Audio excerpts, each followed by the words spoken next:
So now I'm going to show you how to properly harness your child into the Evenflo Embrace infant seat. First, you want to unbuckle all of your parts, okay? It's really important to size your child to the harness before you get it installed into the car seat. You may notice after you get it installed, if it's not right, you'll have to undo everything. So we have our child here. Place them flat into the seat. Their back and their bottom should be flat against the car seat.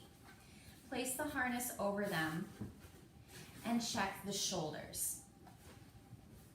So what I'm noticing is that the harness is coming way above my child's shoulders, okay? For a child in a rear-facing seat, the harness needs to be at their shoulders or below. And as I noted, this is too high. So what I need to do is move the harness down. And if you recall from the first video, it's very simple to do so. So I'm going to slide the harness off my plate and move it to the bottom slot. Again, make sure that nothing gets twisted, and I'm going to that first loop because I have a small baby. Then I'm going to do the second side, same thing, slide it off the plate.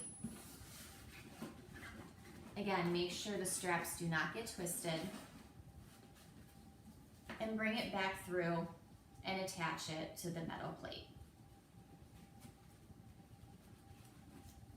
Once I've determined that they're both securely on there, flip the car seat back over and try again. Place the child back into the seat, again, flat and down, and buckle your child. I keep the harness nice and loose at first so I can work with it as I'm trying to get the child buckled in. The chest clip comes together, and then the latches move into the buckle. Now obviously, this is very loose, so I'm going to start to tighten the harness. Again, pull the strap between the legs, and try to keep the harness as even as possible. This is one big continuous loop, so if one side gets tighter than the other, just work with it until it evens out. Okay, so this is a doll and a very small doll, so it's hard for me to get a good tight fit. I'm at the end of my rope. But what I'm looking for is, again, the harness at or below their shoulders. The chest clip is going to move right onto their chest, even with their armpits. It should not be on their neck, and it should not be on their belly. If the harness clip ends up on the belly, sometimes the shoulder belt, the harness at the shoulders can fall off.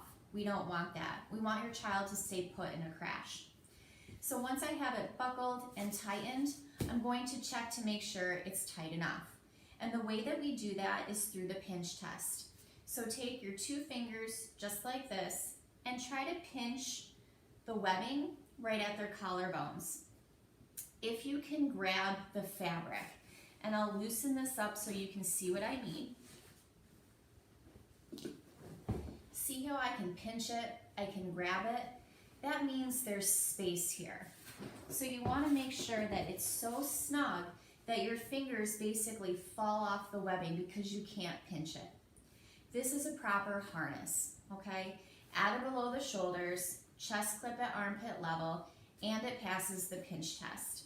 Now I know we're moving into warmer weather, but it's important to remember too that on cold days, if you decide to bundle up your child, take the puffy coats and the snowsuits off before putting them into the harness. The child needs to be flat against the seat, and the harness needs to be flat against the child. If you have, say, a puffy coat on the child, the straps tend to lay on that coat, on that fabric. And in a crash, all that fabric's going to compress down, and guess what? There's going to be a lot of space there. If there's space in the harness, there's a possibility that the child is going to move or maybe even completely come out. So remember, our goal is to keep them safe and secured into the harness system. Make sure you check the harness every time. It's going to be adjusted with every use based on what your child is wearing and as they grow. So essentially, this is how you properly harness your child into a rear-facing seat.